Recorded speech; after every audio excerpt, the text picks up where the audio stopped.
अरे कागज से टुकड़ा भैया भैया भैया अनारदाना जैसे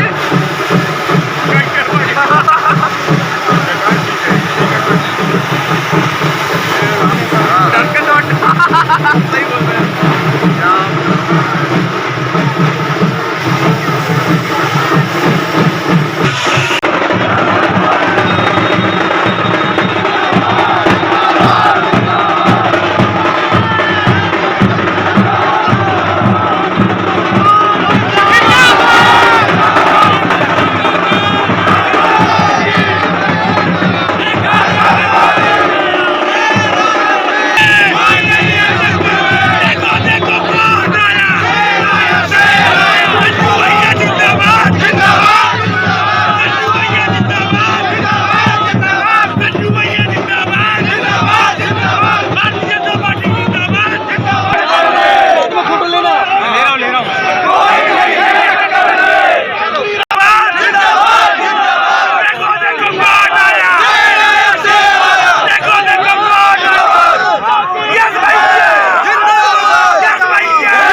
कुछ काम नहीं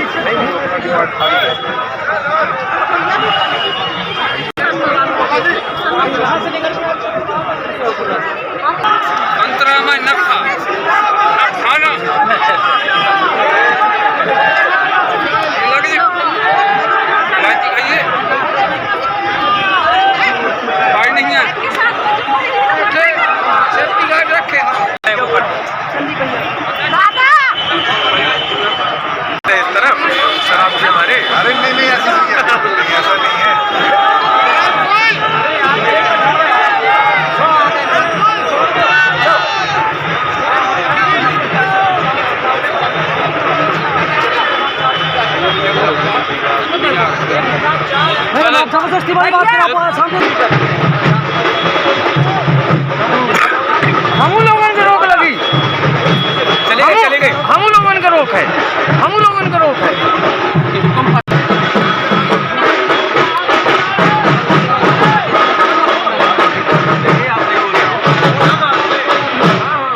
मैं साक्षी और था। मैं ईश्वर से ही चाहूँगा जी जी कि मेरे को इस योग्य बना के रखें कि कम से कम मेरे दरवाजे से कभी कोई साधु खाली हाथ वापस न जाए, कोई ज़रूरतमंद खाली न जाए, किसी बेसहारा को सहारा बन सकूं, किसी गरीब की बिटिया का विवाह कर सकूं, किसी मरीज का इलाज करा सकूं, निर्धन छात्र को पढ़ा सकूं। ईश्वर इतनी संपन्नता मुझे दे, बस इससे ऊपर मुझे कोई चीज़ की आवश्यकता नहीं है। भैया मैं ये जानना चाहता हूँ कि इस मुद्दा विलीन हो चुका है, क्योंकि विजय राघव विधानसभा क्षेत्र में विकास के नाम पे कोई भी बड़ी चीज़ बाकी नहीं है। जीवन एक सतत चलने वाली प्रक्रिया है। आपके घर में भी जब घर परिवार बड़ा होता है, नई बहू आती तो एक कमरा आपको नया बनाना पड़ता है। उसी प्रकार से जब जनसंख्या बढ़ती है, लोगों की संख्या बढ़ती है, परिवार बढ़ता है, तो परिवार भी बढ़ता है, वैसे ही गांव भी बढ़ता है, नगर भी बढ़ता है। तो जब घर परिवार नगर और गांव बढ़ते हैं तो उतनी ही सुविधा आपको बढ़ानी पड़ती है। निरंतर चलने वाली प्रक्रियाएं हैं कि सड़क, बिजली, पानी, उस हिसाब से अब जैसे छात्र संख्या बढ़ेगी तो कक्ष बढ़ाना पड़ेंगे, स्कूलों में, कॉलेज में कक्ष बढ़ाना पड़ेंगे। तो ये निरंतर चलने वाली जो मूलभूत सुविधाओं की प्रक्रिया, ये तो निरंतर लगी रहेगी। इस चुनाव में नहीं, आने वाले 25 चुनाव तक चलते रहेगा ये। लेकिन बड़ी कोई समस्या हमारे शेष नहीं रह गई। माँ नर्मदा जी की नहर का भी लगभग काम पूर्णता की ओर है। जैसे वो नहर पूर्ण होगी तो मेरे विधानसभा क्षेत्र के किसानों के खेतों तक पानी पहुँच जाएगा।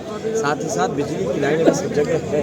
लेकिन अब मैं ये चाह रहा हूँ कि जिस प्रकार से प्रकृति में असंतुलन आया है, ना सावन में सावन जैसा पानी गिरता है, ना भादों में भादों जैसा पानी गिरता है, तो धान की जो खरीफ की फसल होती है इसमें बड़ा दिक्कत आती है।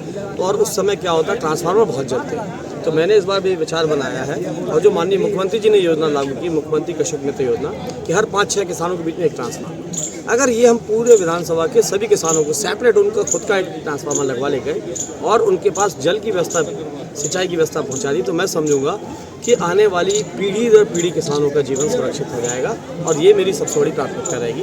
विजय राघवगढ़ विधानसभा क्षेत्र में कोई प्रत्याशी नहीं बचा। जो विजय राघवगढ़ की जनता मेरे खिलाफ नहीं, क्योंकि आज चुनाव जो लड़ रहा है विजय राघवगढ़ का जन लड़ रहा है। पूज्य माताएं लड़ रही हैं, बहनें लड़ रही हैं, बहू बेटियां लड़ रही हैं, नौजवान और बुजुर्ग लड़ रहे हैं। क्योंकि मैंने इसके पहले ही जनादेश करा के आदेश प्राप्त कर लिया था, और 75% से ज़्यादा क्षेत्र के लोगों ने, जन ने, परिजनों ने मुझे आदेशित किया था कि आप लड़ेंगे, यानी मेरा नाम रहेगा आगे। चुनाव तो जनता लड़ रही है, और भारतीय जनता पार्टी के लिए आज पूरा क्षेत्र एकत्रित होकर खड़ा है। जो कांग्रेस ने प्रत्याशी दिया है वो भी क्षेत्र में केवल जन्मा है, इसका जन्म बस के क्षेत्र में हुआ है। बाकी शिक्षा से लेके और हायर एजुकेशन से लेके, नौकरी से लेके, सब कुछ भोपाल में। आधार कार्ड से लेके, पैन कार्ड से लेके सब भोपाल में। स्थायी पता भी उनका भोपाल का ही है। यानी कांग्रेस पार्टी को विजय राघवगढ़ विधानसभा में कोई स्थानीय प्रत्याशी नहीं मिला। कोई जन्म लेके कहीं चला जाए इससे मतलब नहीं होता।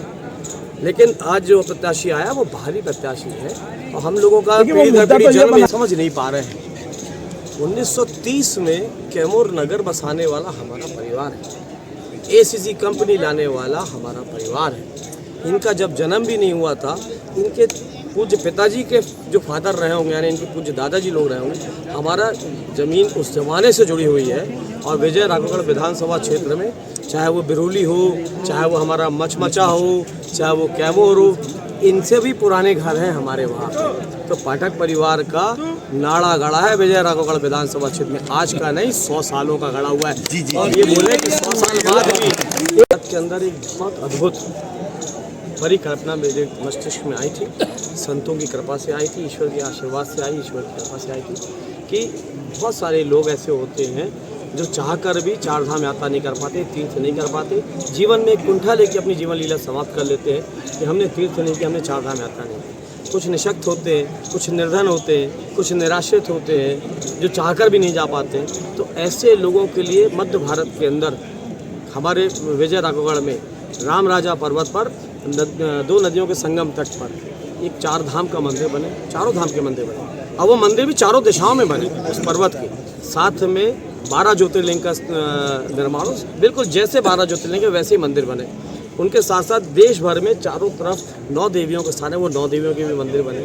इनके साथ प्रभु श्री राम का जो मंदिर बनने जा रहा है अयोध्या में, तो उस राम मंदिर की भी प्रतिकृति बने। हमारे जो आराध्य है, क्योंकि मैं जिस कुल में जन्म लिया हूँ, मेरा उस कुल के प्रति भी कुछ उत्तरदायित्व बनता है। जब मैं 12 ज्योतिर्लिंग के मंदिर, 9 देवियों का मंदिर और 4 धाम के मंदिर बना रहा हूँ, तो फिर मेरे जो कुल के शिरोमणि हैं भगवान परशुराम जी, तो उनकी भी 108 फीट की विग्रह खड़ी कर रहे हैं। उन्हीं के बगल में भगवान श्री कृष्ण का विराट स्वरूप खड़ा कर रहे हैं, और राम मंदिर के बगल में भारत माता का मंदिर भी बना रहे हैं, क्योंकि भारत माता के अंदर सभी जात धर्म समाज सब रहते हैं भारत के अंदर, इसलिए भारत माता का मंदिर ये भी बना रहे हैं। कब तक लोग दर्शन करते हैं? और उसके साथ निषाद राज भी नदी के किनारे बैठ रहे हैं, तो शबरी माता भी वहीं विराजमान हो रही है। ये परिकल्पना जो है बहुत बृहद है, बहुत बड़ी है, और इस परिकल्पना को संजय पाठक नहीं पूरा करेंगे, इसमें आपका भी सहयोग लेंगे। आपके चैनल के माध्यम से हर दर्शक से मैं आग्रह करूंगा कि थोड़ा थोड़ा धातु सबको ही दें, क्योंकि अष्ट धातु की विग्रह बनने जा रही हैं और ये जो मंदिर का इतना बड़ा तीर्थ क्षेत्र बनने जा रहा है, तो मैं चाहूँगा कि सबका थोड़ा भी लगे, चाहे 1 रुपये लगे, आपकी चाहे भावनाओं जो के लगे। साथ हमारी कुछ आराध्य देवी लक्ष्मी माता जी के हाथ में रहता है और हमारी पार्टी का भी निशान है, तो इसीलिए कमल का आशीर्वाद, कमल के आशीर्वाद से ही तो हमको आदरणीय नरेंद्र मोदी जी ने, शीर्ष नेतृत्व ने, जेपी नड्डा जी ने, अमित शाह जी ने, शिवराज जी ने, वी.डी. शर्मा जी ने, भारतीय जनता पार्टी के शीर्ष नेतृत्व ने ये कमल लेके ही भेजा है जनता की सेवा करने। इसलिए मैं इस कमल को हाथ में लेके आज आया हूँ, और बिना प्रभु श्री कृष्ण की कृपा के, नारायण की कृपा के, इस धरती में कुछ नहीं होता। अगर आज आप हमारा इंटरव्यू भी ले रहे हैं तो ये भी लिखा हुआ था, जैसा आपने गीता में पढ़ा होगा कि बगैर नारायण की कृपा से कुछ नहीं होता, तो आज ये नारायण की कृपा भी साथ में चल रही है, इसलिए दोनों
नेताजी की जय हो बोलूं क्या? गर्दन कटवा लो ना।